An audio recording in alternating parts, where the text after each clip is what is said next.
Hello दोस्तों, नमस्ते, जय माता दी। मैं अपने चैनल नेहादी लोकगीत में आप लोग का स्वागत करती हूँ। एक छोटा सा देवी गीत प्रस्तुत करने जा रही हूँ। आप सबको कैसा लगे कमेंट बॉक्स में ज़रूर बताइएगा और आप लोग फॉलो ज़रूर करिएगा और अपना आशीर्वाद प्यार दुलार ज़रूर दीजिएगा, क्योंकि आप लोग दे नहीं रहे हैं तो आप लोग थोड़ा थोड़ा सपोर्ट कर दीजिए।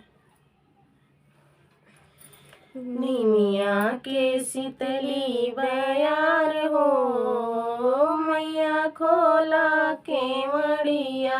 निमिया के शीतली बयार हो, मैया खोला केवड़िया। मैया दुआरे कमलिया बसत है, मैया दुआरे कमलिया बसत है। गजरा पैरावे लंबे बाल हो, मैया खोला केवड़िया। गजरा पैरावे लंबे बाल हो, मैया खोला केवड़िया।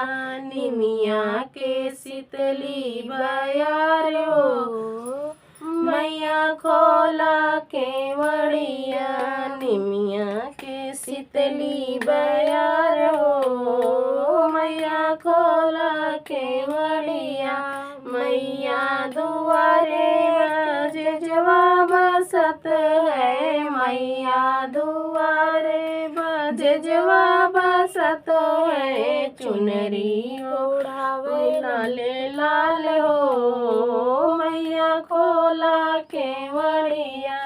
चुनरी ओढ़ावे लाले लाल हो, मैया खोला केवड़िया।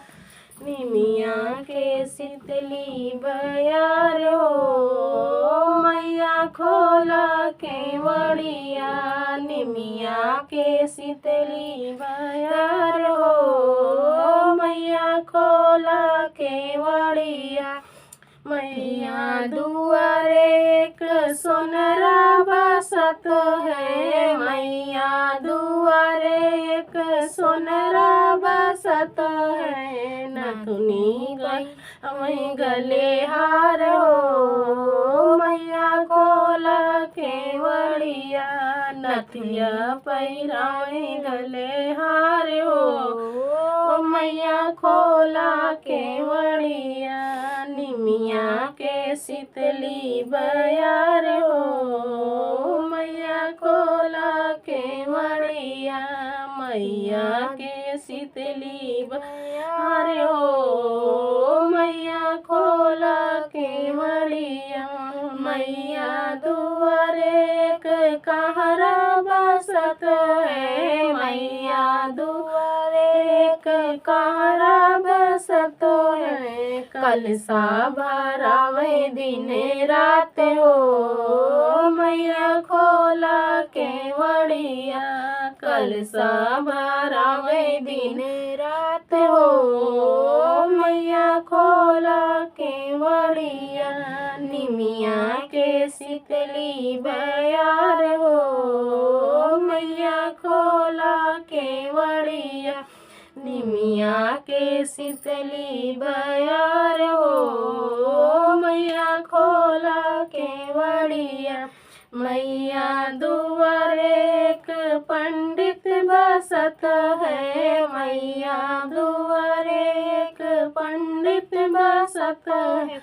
हवन करावे सुबह शाम हो, मैया खोला केवड़िया। हवन करावे सुबह शाम हो, मैया खोला केवड़िया।